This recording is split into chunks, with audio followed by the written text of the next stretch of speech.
Hey everybody, welcome back to Bush League Bushcraft. Today's session, I want to talk about the safety six.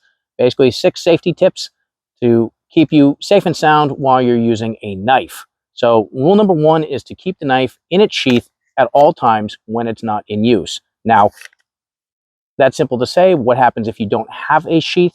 Well, the rule of thumb is just to make sure that you're keeping the blade in a safe fashion, in a safe direction. I recommend blade down, handle up, blade away from you. So for example, if you've got the blade resting like this and you go to grab it, there's a very good chance that you're actually going to catch that blade with your fingers and you're going to cut yourself or do some damage. What I recommend is having the blade down and away from me and the handle up in an area where I'm not likely to bump it, but it's close enough that if I need to, I can go and grab it. Okay? So again, rule number 1, when not in use, keep the blade in its sheath. Rule number 2 is the direction with which you cut, okay? The safest direction is away from you and below your appendage. So for example, this is technically away from me, but that's not a great idea because I'm in front. So if I came down real quick, I could basically shave some of my thumb off. So you want to keep it in front of your fingers and other appendages, and you want to keep the blade pushing away from you. Now, once you get some skill, or depending on the work you're doing, there may be situations where you're going to bring the blade in front of you, right? If you're planing, that's generally done in front of you, or if you're doing small notch work or peeling an apple or a potato, that's going to be coming in front of you. But for the latter, that's generally more of a curling your hand and pushing with your thumb, and it's not a full body, carving, feather sticking, etc., where you're really getting into it. So rule number 2 is be mindful of your direction and always use the blade in a safe direction. Which brings me to rule number 3 is the grip, okay? You want to maintain a good, safe grip on your knife so that you're in control of where the blade is going. The way that I do this is most of the knives have a finger guard right at the top. I put my finger right up against it. And what that does is that's going to give me a good snug grip. And it's also going to prevent the situation where if I encounter a little bit of a resistance, my hand coming up and over and grabbing the blade. That's why I really like a finger guard. Now, you know how you grip things best in terms of what you feel is the safest way to maintain control of the blade. So go with that. But I like these little finger guards because they give me just a better feeling of a good, secure grip. So again, rule number 3 is a good grip. Rule number 4, real quick, just be mindful of your surroundings, okay? Sometimes you're out there by yourself, sometimes you're not.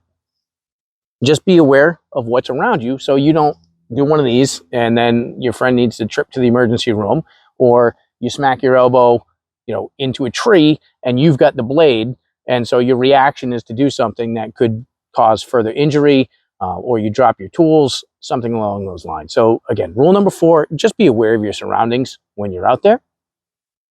Rule number 5 is to keep a clean and sharp blade, okay? So believe it or not, it may be against common sense, or it might be counterintuitive, as they say, that a sharp blade is actually safer than a dull blade. When there is a blade that is dull, it's generally a little bit rounded or a little bit bowed or a little bit bent and curved.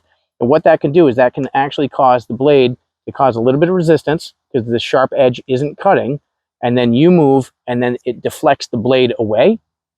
If you watch any cooking shows, the chefs always talk about it. Always maintain sharp blades, and it's no different with your bushcraft knife or your hunting knife. Always maintain a good sharp blade for the most amount of safety. And then speaking of a clean blade, that brings me to rule number 6. I had to find my thumb there. Rule number 6 is to keep your knife clean. So a dirty blade can lead to corrosion and rust and difficulty maintaining an edge, which again is rule number 5, keeping a sharp blade. But also if you've got stuff, we'll call it, on the blade, it could mean that it's, frictionless. So if you've got like loose, wet leaves, they might come right off. Or if your blade has some sap or resin on it, it might cause false resistance.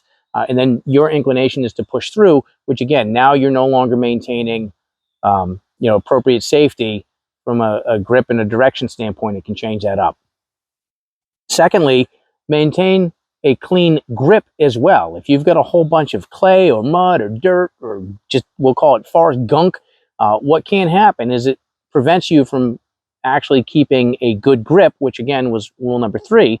And not as likely, but what can happen is if you catch a little bit of resistance, maybe on a knot, right, and you've got slimy, grimy grip, it can actually cause the whole handle to rotate, and then now you're not hitting anything with the blade. So again, that deflection comes into play. You could, depending on where you are, actually cut yourself from just the way that the handle moves in your hand because of all that forest gunk.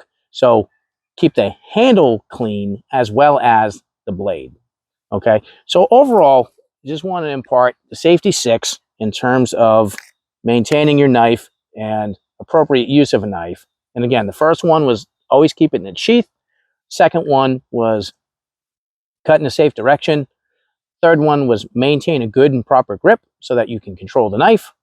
Fourth was be aware of your surroundings. Fifth was to keep a sharp blade.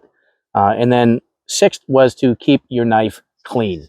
As always, just keep in mind, first and foremost, that a knife is a tool and not a toy, and it should be treated as such. Thanks again for watching Bush League Bushcraft. You know what to do, YouTube land, and we'll see you on the next one. Thank you.